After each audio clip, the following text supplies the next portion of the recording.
Wassalamu ala asyrafil anbiya wal mursalin wa ala alihi wa sahbihi ajma'in, amma ba'd.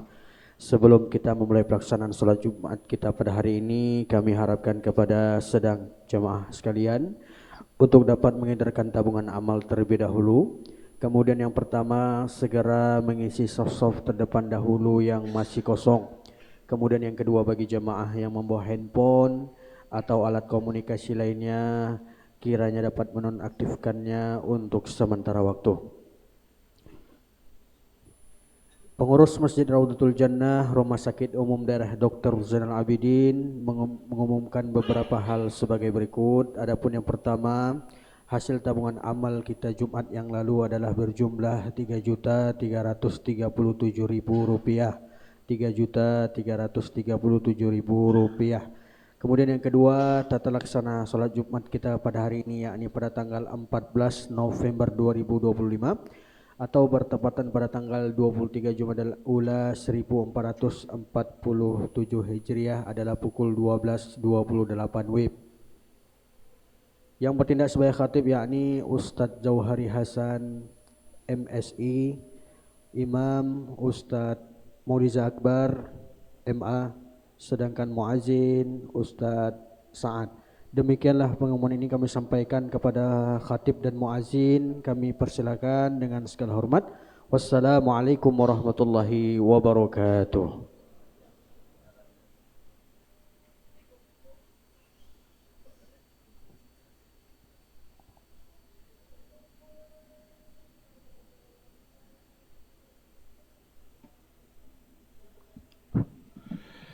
Assalamualaikum warahmatullahi wabarakatuh. Allahu Akbar, Allahu Akbar, Allahu Akbar, Allahu Akbar. Ashhadu an la ilaha illallah.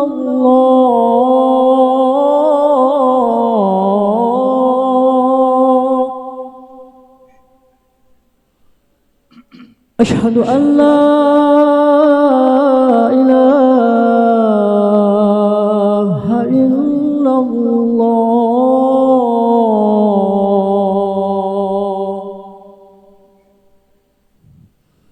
Ashhadu anna Muhammadar Rasulullah.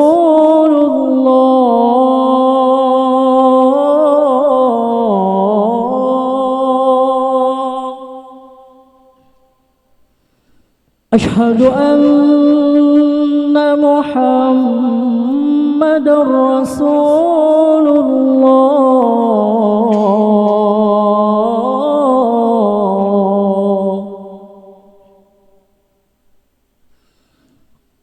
Hayya 'alas shalah.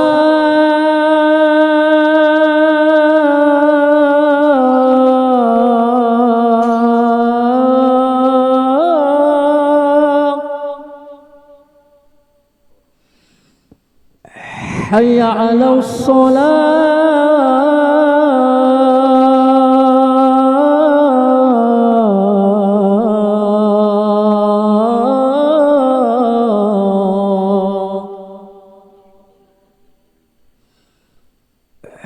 Hayya 'alal falah.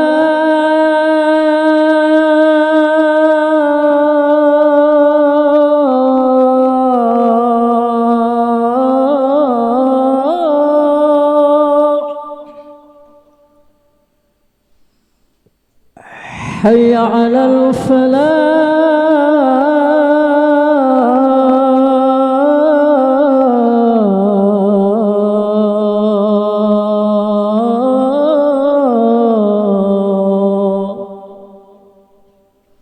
Allahu Akbar,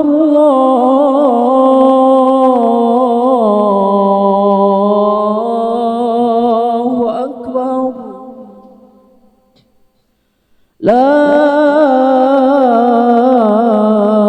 ilaha illallah.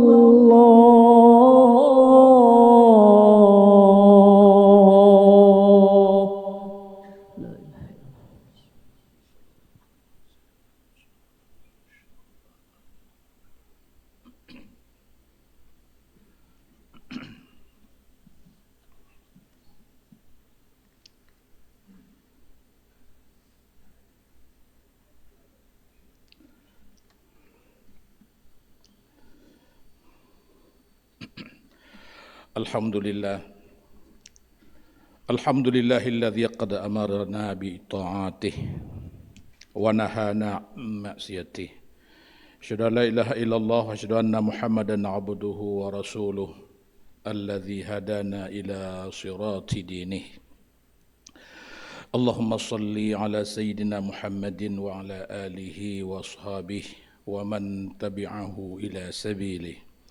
Amma ba'du fa ya ibadallah ittaqullah wa thabbit aqdamakum ala dinih.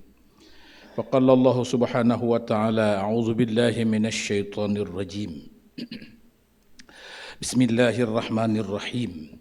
Ya ayyuhalladzina amanu qu anfusakum wa ahlikum nara. Shadaqallahul azim.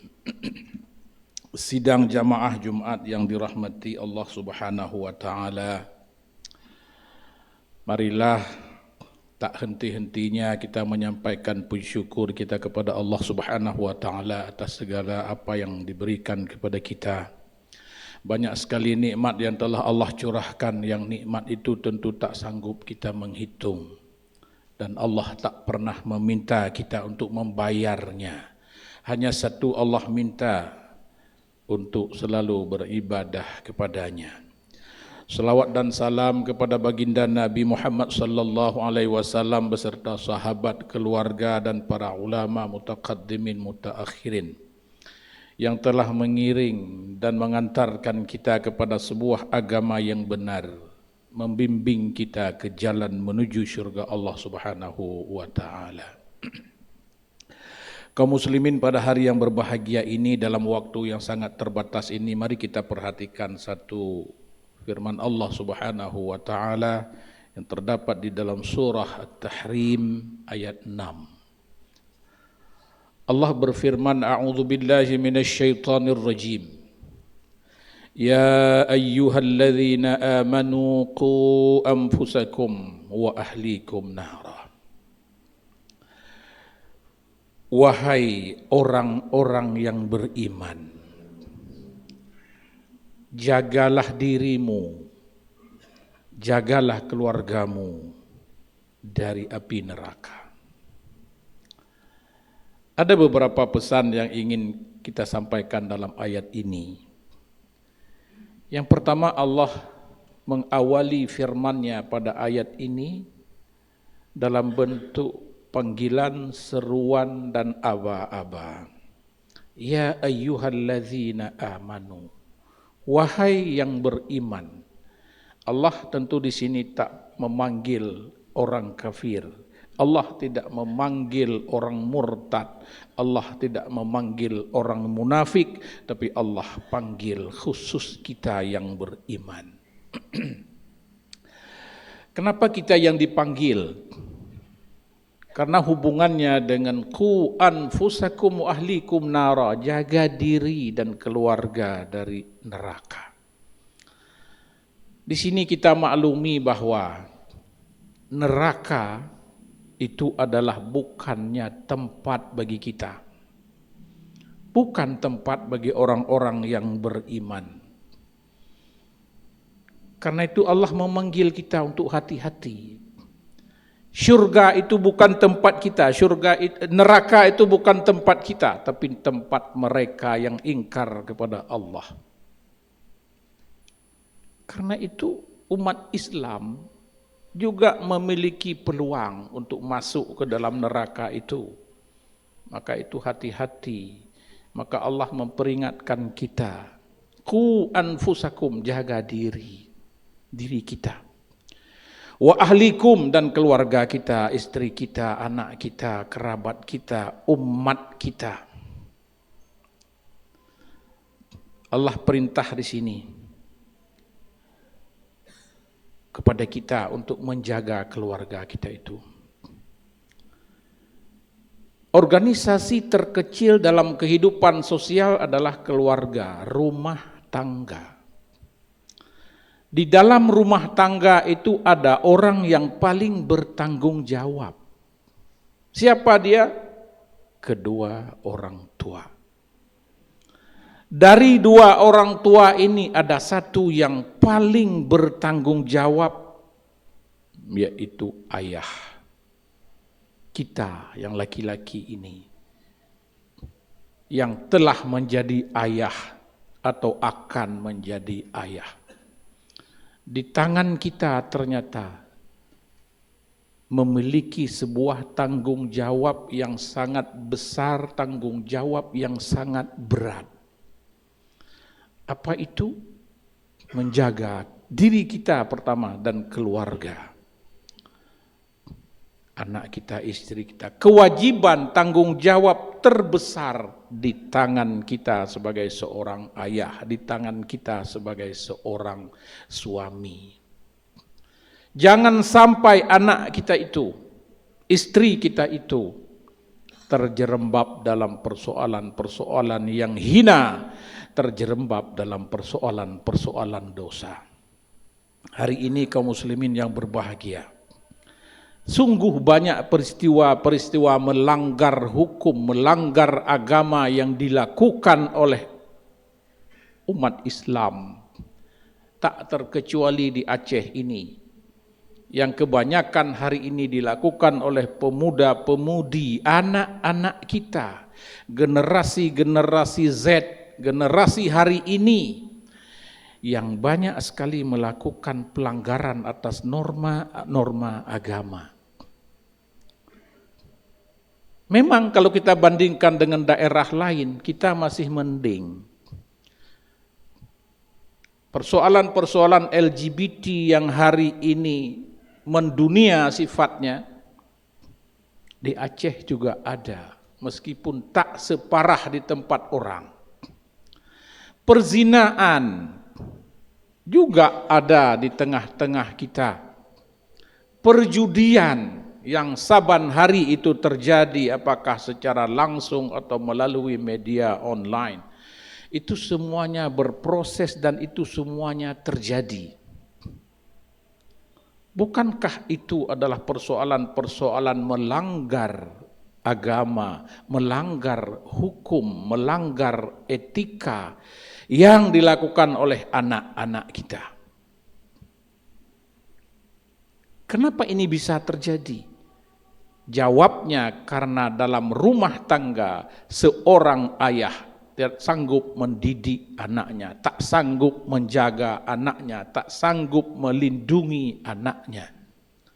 Kapan baru mereka sadar? Ketika anaknya masuk rumah sakit karena kasus narkotika sudah pada tingkat yang paling menyedihkan.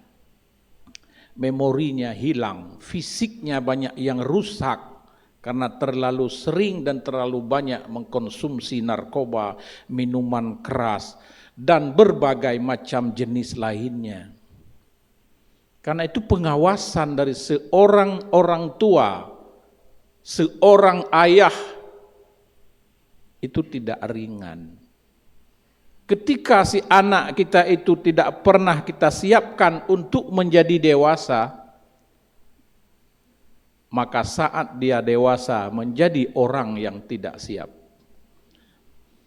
Ketika tak pernah mendidik norma dan etika serta aturan agama di saat mereka kecil, tak pernah kita biasakan itu di saat mereka kecil, maka jangan mimpi di saat besar, saat dewasa, dia akan tunduk patuh pada aturan-aturan agama itu. Tidak akan.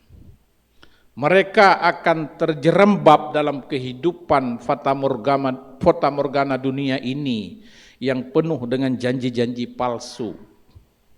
Mereka akan terjebak di situ.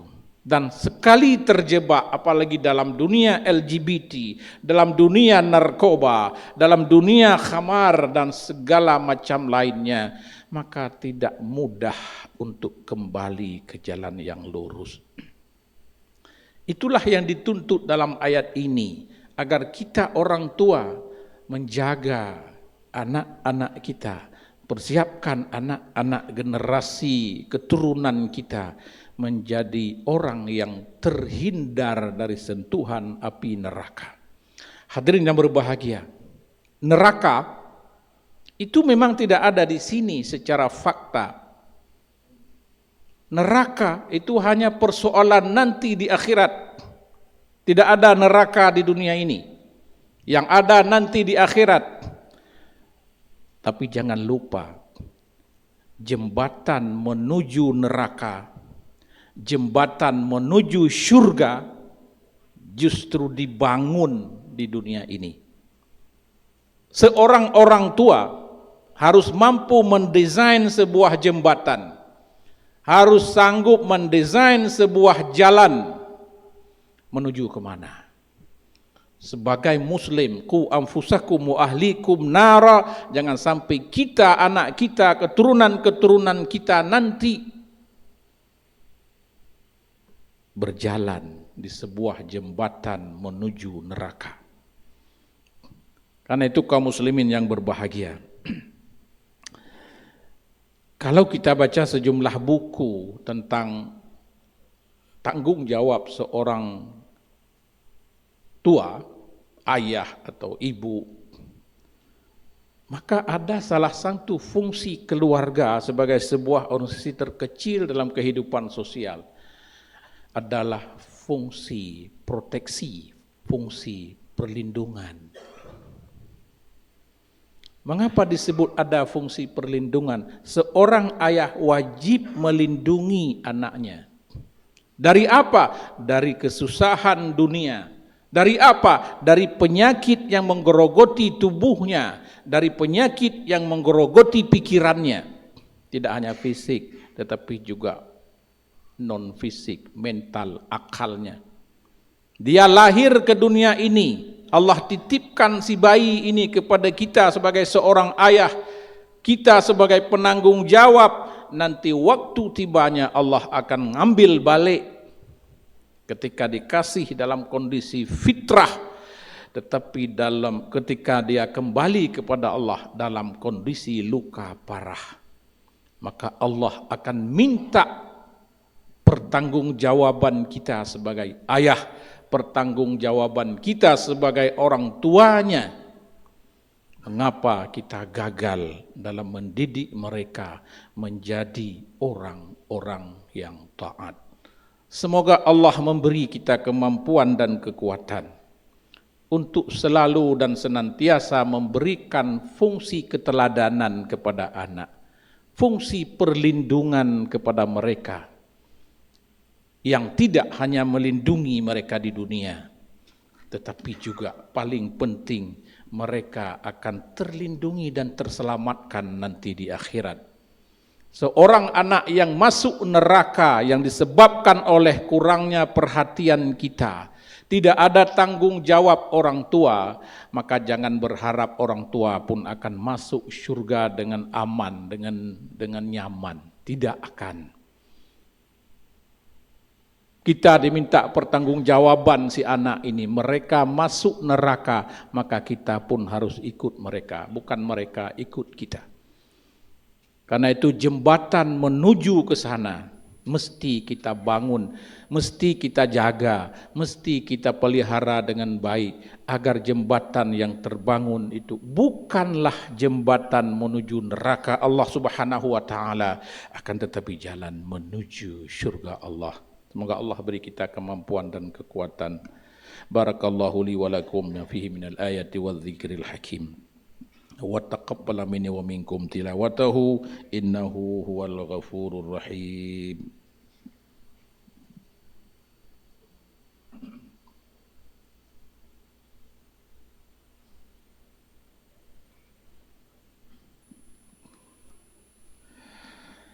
Alhamdulillahi rabbil alamin. Wassalatu wassalamu ala asyrafil mursalin wa ala alihi wa sahbihi ajma'in. Asyhadu an la ilaha illallah wahdahu la syarikalah وأشهد أن محمدا عبده ورسوله لا نبي بعده اللهم صل على سيدنا محمد بن عبد الله وعلى آله وصحبه ومن تبعه فقال الله سبحانه وتعالى أعوذ بالله من الشيطان الرجيم بسم الله الرحمن الرحيم قل هو الله أحد الله الصمد لم يلد ولم يولد ولم يكن له كفوا أحد إن الله وملائكته يصلون على النبي يا أيها الذين آمنوا صلوا عليه وسلموا تسليما اللهم اغفر للمسلمين والمسلمات والمؤمنين والمؤمنات الأحياء منهم والأموات وتابع بيننا وبينهم بالخيرات رب اغفر وارحم وأنت خير الراحمين ربنا آتنا في الدنيا حسنة في الآخرة حسنة وقنا عذاب النار ولذكر الله أكبر الله أكبر الله أكبر أشهد أن لا إله إلا الله أشهد أن محمدا رسول الله حي على الصلاة حي على الفلاح قد قامت الصلاة قد قامت الصلاة الله أكبر الله أكبر لا إله إلا الله لا إله إلا الله استقيموا واستووا يرحمكم الله mohon lurus rapat dan seimbangkan shaf.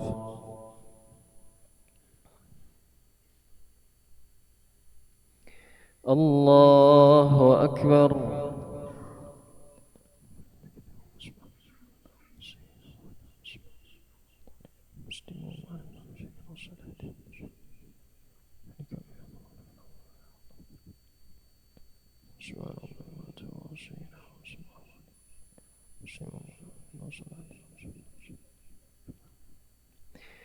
بسم الله الرحمن الرحيم الحمد لله رب العالمين الرحمن الرحيم مالك يوم الدين إياك نعبد وإياك نستعين اهدنا الصراط المستقيم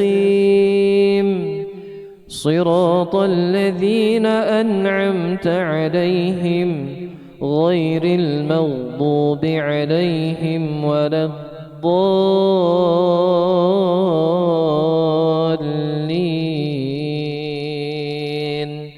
آمين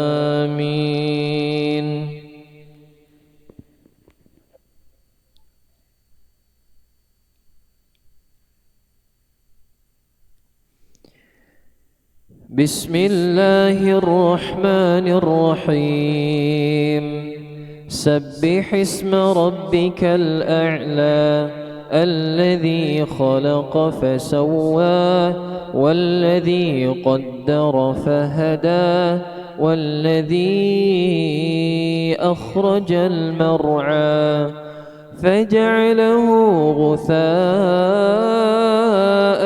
أحوى سنقرئك فلا تنسى إلا ما شاء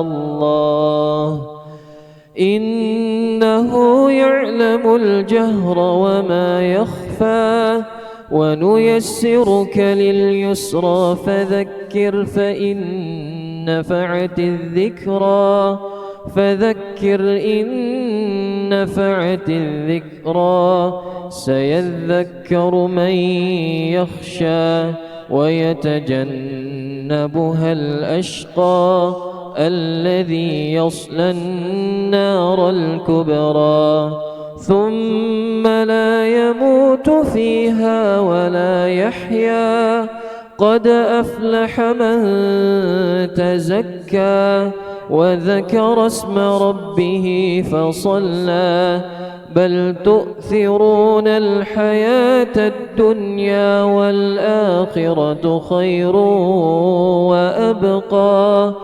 إن هذا لفي الصحف الأولى صحف إبراهيم وموسى. الله أكبر.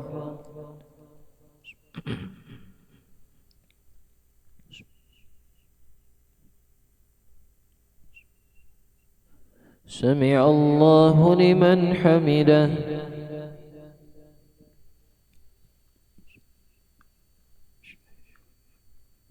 الله أكبر.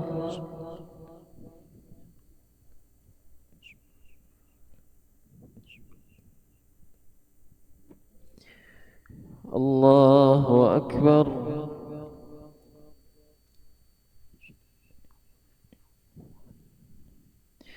الله أكبر.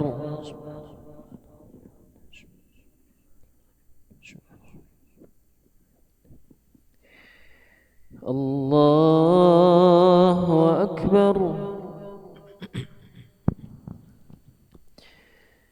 بسم الله الرحمن الرحيم.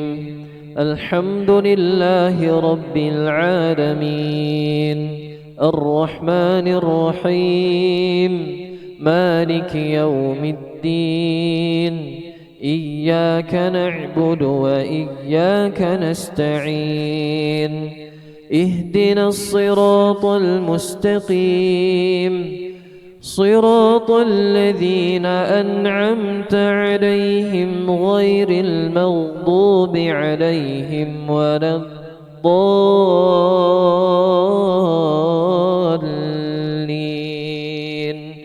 آمين.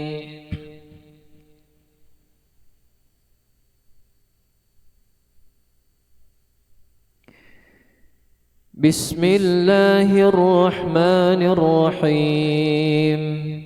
هل أتاك حديث الغاشية وجوه يومئذ خاشعة عاملة ناصبة تصلى نارا حامية تسقى من عين آنية ليس لهم طعام إلا من ضريع لا يسمن ولا يغني من جوع وجوه يومئذ ناعمة لسعيها راضية في جنة عالية لا تسمع فيها لاغية فيها عين جارية فيها سرر مرفوعة وأكواب موضوعة ونمارق مصفوفة وزرابي مبثوثة أفلا ينظرون إلى الإبل كيف خلقت وإلى السماء كيف رفعت وإلى الأرض وإلى الجبال كيف نصبت وإلى الأرض كيف سطحت فذكر إنما أنت مذكر لست عليهم بمسيطر إلا من تولى وكفر فيعذبه الله العذاب الأكبر إن إلينا إيابهم ثم إن علينا حسابهم. الله أكبر.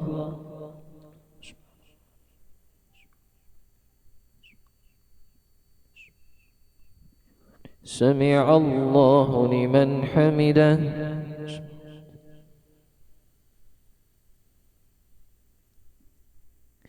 الله أكبر.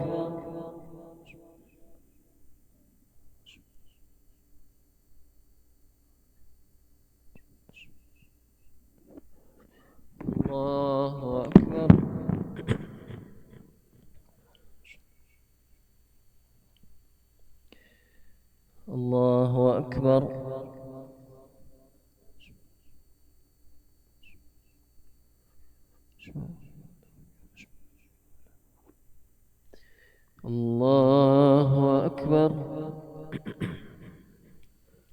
التحيات المباركة الصلاة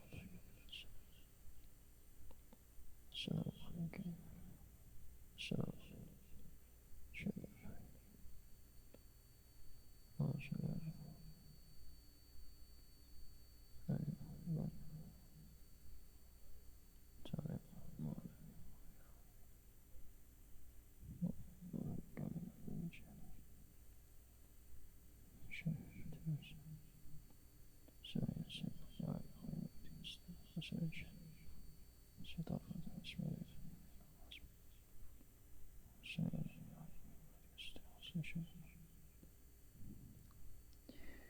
السلام عليكم ورحمة الله. السلام عليكم ورحمة الله. استغفر الله العظيم لا إله إلا الله. استغفر الله أنت السلام منك السلام تبارك لا إله إلا الله لا شريك له